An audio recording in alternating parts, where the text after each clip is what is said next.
Hello guys, nagbabalik na naman ako. Ito guys, may pinagawa na amplifier. Yan. Sakura EB735. Sabi guys na may-ari nito, presidente yata ito ng Tricycle Driver Association dyan sa kabila.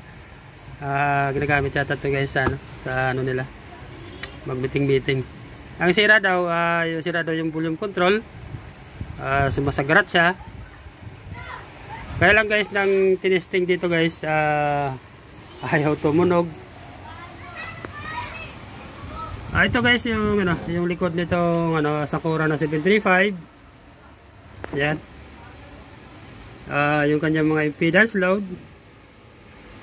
Yung mga kabitan ng DVD. Yung kanyang mga input guys, yan. Made in China.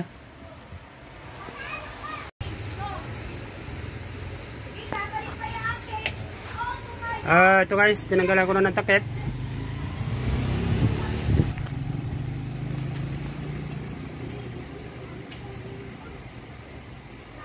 Mukhang nag-click naman guys yung kanyang relay. Bakit hindi tumunog? Baka nagluloko lang guys yung niya. Ito pala guys yung laman nito. Sobrang daming dumi. Yan. Gagawin ko muna to guys, then titingnan natin guys yung mga pyesa nitong ng 735. Yung kanyang supply guys, yung kanyang transformer, yung kanyang capacitor. Pero bago ang lahat guys, siyempre gagawin ko muna, din lalinisin para maganda sa tingnan guys. Dito na tayo guys. Napalitan ko na itong master volume. Kitang-kita, bago siya. Then sinilot natin kanina guys itong relay niya sa ilalim. May nakita tayo, inalawang yung kanyang driver. Okay naman yung min up niya kasi hindi naman siya naglalabas ng DC out. Pero sa ngayon guys, titingnan natin yung spec nitong 735. Ito guys yung kanyang transformer, 45045 EC. Ayan guys, maganda yung pagka-rewind ng kanyang toroidal transformer. Yan. Ayan ang kanyang main filter cap guys. Yan, 80 volts, 10,000 microfarad.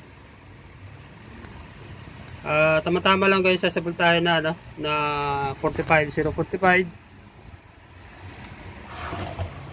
Ito guys yung kanyang PT.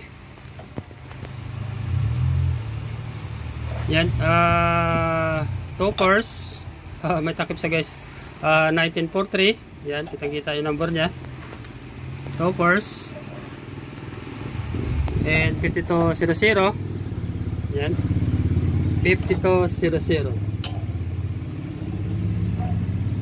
Yung kanyang driver guys kagaya lang guys ng sa 502 2073 and A940.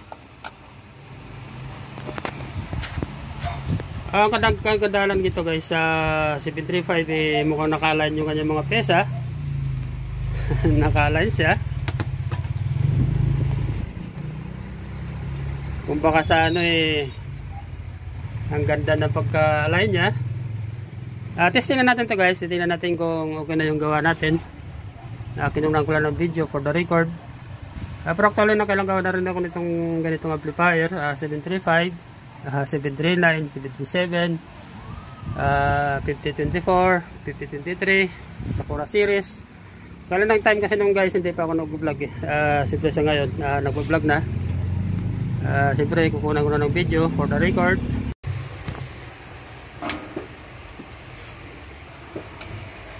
Testing na natin ito guys.